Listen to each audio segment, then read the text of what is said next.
हनुमान जी की परिक्रमा, भैरव की परिक्रमा, शंकर भगवान की परिक्रमा, शिव जी के जितने रुद्र अवतार हैं, शंकर भगवान के जितने अंश अवतार हैं, इन सब की परिक्रमा का भाव 3 परिक्रमा का है। कितनी परिक्रमा? 3। काल भैरव, भैरव की परिक्रमा कितनी होती है? जम के बोलो। 3। हनुमान जी की परिक्रमा कितनी होती है? 3। शंकर के जितने अवतार, मेरे भोलेनाथ के जितने रुद्र अवतार हैं, मेरे शिव के जितने अवतार हैं, मेरे शंकर के जितने अंश अवतार हैं, उनकी सबकी परिक्रमा 3 है।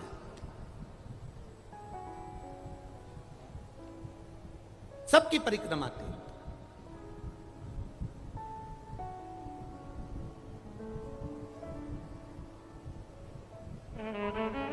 शिव परिक्रमा का भी भाव है। 3 परिक्रमा शंकर की भी है, पर पूरी नहीं।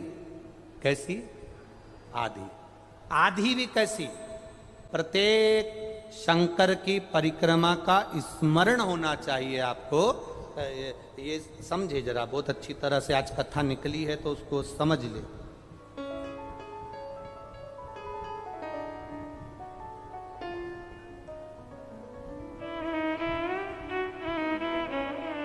जैसे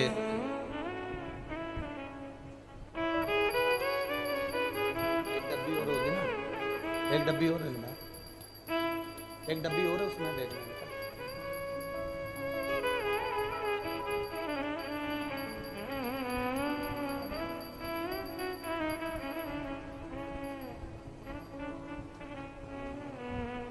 जैसे ये शिवलिंग है, बहुत सावधानी से समझना, सावन का महीना है, बहुत प्रेम से समझिएगा।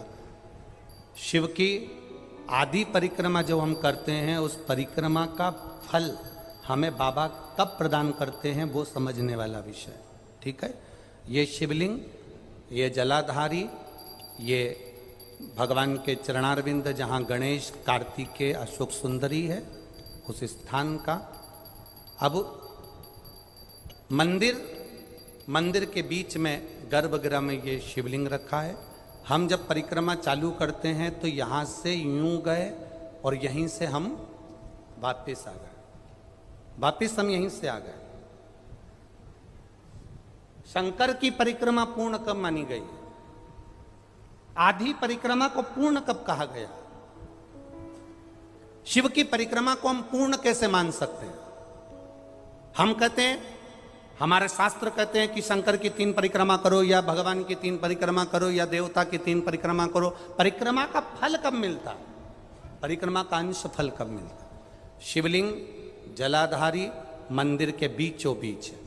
जब मंदिर के बीचों बीच है, नंदी बाहर है, आपने परिक्रमा करना प्रारंभ करा, पूजन करने के बाद यहाँ तक गए, यहाँ से पानी बहता है, जल बहता है, तो हम इसको लांघते नहीं है। नहीं लांघते ना, इसको लांघते नहीं है। जब हम परिक्रमा करने के लिए यहाँ तक जब पहुँचते हैं, पहुँचने के बाद यहीं से थोड़ा सा पीछे हटकर हमको शंकर के शिवलिंग के वहीं से खड़े होकर नंदी का दर्शन करना चाहिए। जब हम परिक्रमा कर कर वापिस लौटते हैं, नंदी का, इस शिवलिंग के सम्मुख से जब बाहर बैठे नंदी का हम दर्शन करते हैं और वापिस अपनी जगह पर आकर खड़े होते हैं, तब हमारी परिक्रमा एक पूरी मान ली जाती है और उसका फल हमें प्राप्त होता है।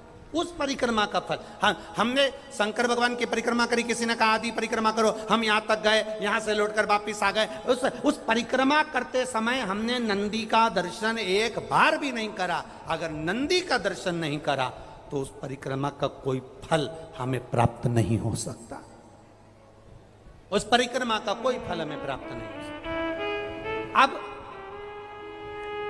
3 परिक्रमा हमारा वर्णन किया, तो 3 परिक्रमा क्या करोगे? यहां वापिस आओगे, यहां वापिस जाओगे क्या?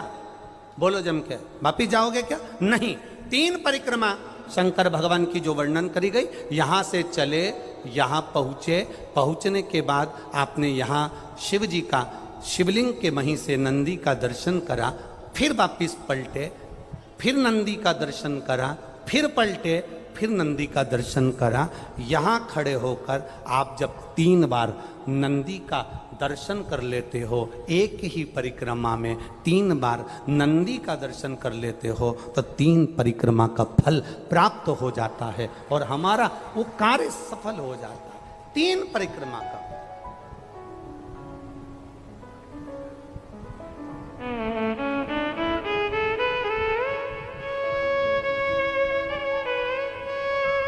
तीन परिक्रमा का फल हमें प्राप्त। शिव के जितने गण हैं, भगवान शंकर के जितने अंश अवतार हैं, रुद्र के जितने अंश अवतार हैं, भगवान शिव के जितने अंश अवतार हैं, उनकी परिक्रमा का क्रम